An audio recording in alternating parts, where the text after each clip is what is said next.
Assalamualaikum warahmatullahi wabarakatuh. Apa kabar sobat belajar semuanya? Mudah-mudahan dalam keadaan bahagia dan sehat ya.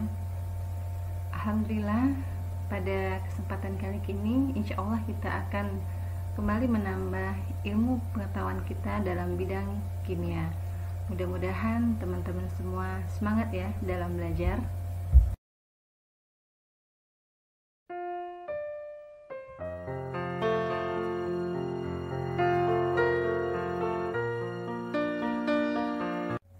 Pada kesempatan kali ini kita akan membahas senyawa hidrokarbon. Teman-teman semua, senyawa hidrokarbon merupakan bahasan pertama bagi teman-teman yang berada di kelas 11. Untuk senyawa hidrokarbon ini memiliki banyak sekali manfaat dalam kehidupan manusia. Apakah teman-teman tahu apa itu senyawa hidrokarbon?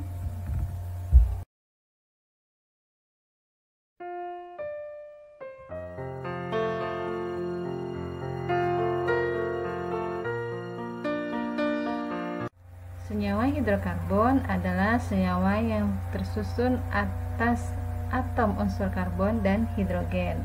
Teman-teman semua ingat ya, apa lambang unsur karbon dan hidrogen? Iya, C dan H. Kali ini bahasan kita hanya pada pengenalan senyawa karbon dan kekhasan atom karbon.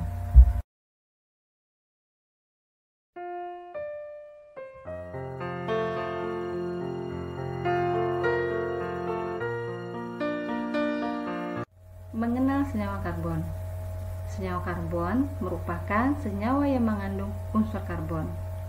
Senyawa karbon terdiri atas karbon organik dan karbon anorganik.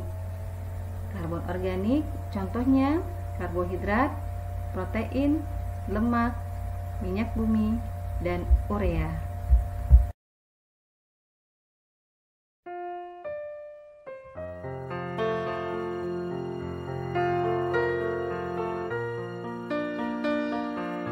Sedangkan contoh untuk karbon anorganik adalah oksida karbon, batu kapur, batu karbit, dan soda kue.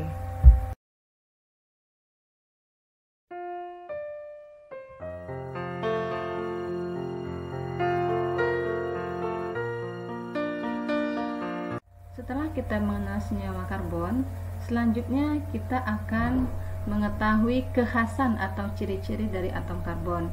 Yang pertama, jenis atom karbon. Dengan mempunyai nomor atom 6, maka karbon akan mempunyai elektron valensi 4. Nah, ketika mempunyai elektron valensi 4 ini berarti karbon membutuhkan 4 lagi elektron supaya mengikuti kaidah oktet. Berarti di sini karbon akan punya kemampuan untuk berikatan dengan 4 atom lainnya. Jenis atom karbon yang pertama adalah karbon primer, yang diartikan atom C yang mengikat satu atom C lainnya. Perhatikan pada gambar. Di sini C yang bertanda bintang berikatan dengan 3 atom H dan 1 atom C. Nah, ini disebut dengan atom C primer. Selanjutnya, C sekunder adalah atom C yang mengikat 2 atom C lain. Perhatikan pada gambar, atom C yang bertanda bintang mengikat 2 atom H dan 2 atom C, sehingga C yang bertanda bintang ini termasuk pada golongan atom C sekunder. Ketiga, C tersier adalah atom C yang mengikat 3 atom C lainnya. Perhatikan pada gambar, C yang bertanda bintang mengikat 1 atom H dan 3 atom C. Nah, maka C yang bertanda bintang ini disebut atom C tersier. Terakhir, C kuartener adalah atom C yang mengikat 4 atom C lainnya. Perhatikan pada gambar, C yang bertanda bintang mengikat 4 atom C. Maka C tersebut tergolong pada C kuartener.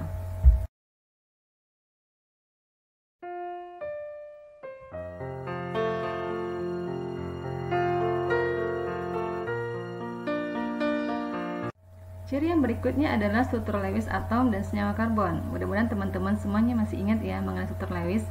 Iya, alhamdulillah. Karbon mempunyai 6 elektron, sehingga mempunyai konfigurasi 2 pengisi pada kulit K dan 4 pada kulit L, sehingga transparansi dari C adalah 4. Nah, ini akan memudahkan bagi atom C untuk membentuk ikatan kovalen dengan atom lainnya, supaya memenuhi kaidah oktet. Sebagai contoh, pada senyawa CH4, kita perhatikan struktur Lewisnya. C berada di tengah, tadi C kekurangan 4 elektron, sehingga dia akan berikatan kovalen tunggal dengan keempat atom H. Nah, di sini H sudah stabil mengikuti kaidah duplet dengan 2 elektron dan C sudah stabil mengikuti kaidah oktet dengan 8 elektron. Contoh berikutnya, pada senyawa C2H2, kita perhatikan struktur Lewisnya. Karena H hanya butuh 1 elektron, sehingga dia akan berikatan kovalen tunggal dengan C. Setelah berikatan kovalen tunggal, di sini kita perhatikan C, dia baru memiliki 5 elektron. Sedangkan supaya stabil dia butuh 3 elektron lagi. Maka antar atom C di sini akan berikatan kovalen rangkap 3. Sehingga setelah mereka berikatan kovalen rangkap 3, atom C sudah stabil, begitupun juga dengan atom H.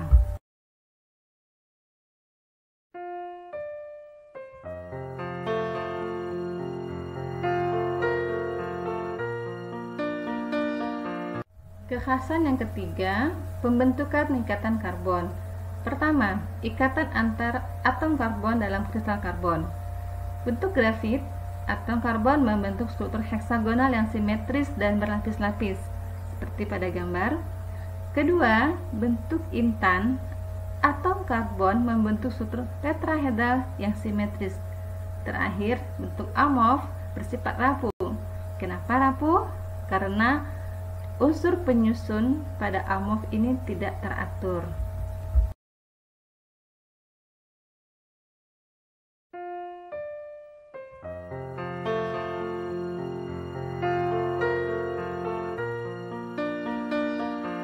Kedua, ikatan antar atom karbon dalam senyawa karbon.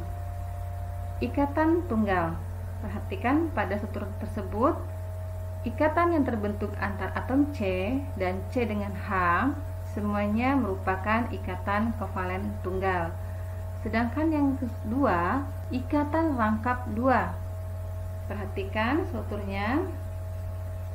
Di sini antar atom C ada ikatan rangkap 2 karena C tadi mempunyai 4 elektron valensi.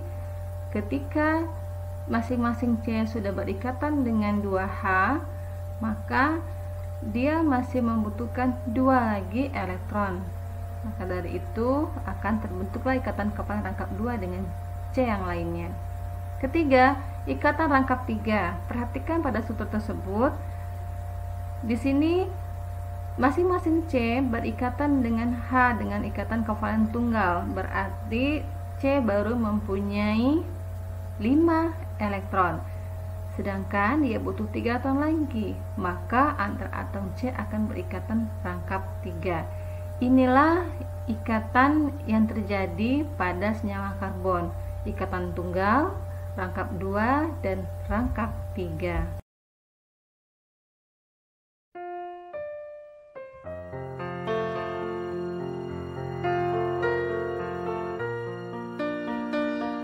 Ketiga, pembentukan rantai karbon. Suatu atom C selain dapat berikatan dengan atom H, dia juga dapat berikatan dengan atom C lainnya, sehingga membentuk satu rantai yang panjang dan disebutlah dengan rantai karbon. Keempat, jenis senyawa karbon dibagi menjadi senyawa karbon jenuh dan senyawa karbon tidak jenuh, yang mempunyai ciri-ciri. Untuk senyawa karbon jenuh, pada rantai karbonnya hanya terdapat ikatan kovalen tunggal. Sedangkan pada senyawa karbon tidak jenuh, pada rantai karbonnya terdapat ikatan kovalen rangkap 2 ataupun ikatan kovalen rangkap 3.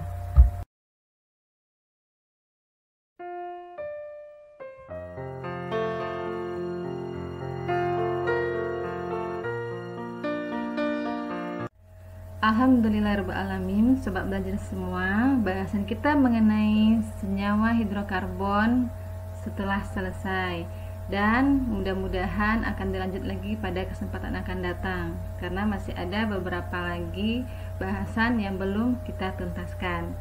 Baiklah, sekian dan terima kasih.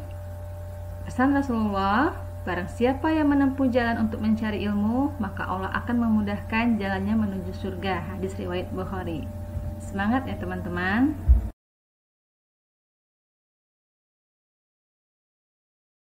Wassalamualaikum warahmatullahi wabarakatuh. Geometry is easy. See you next time.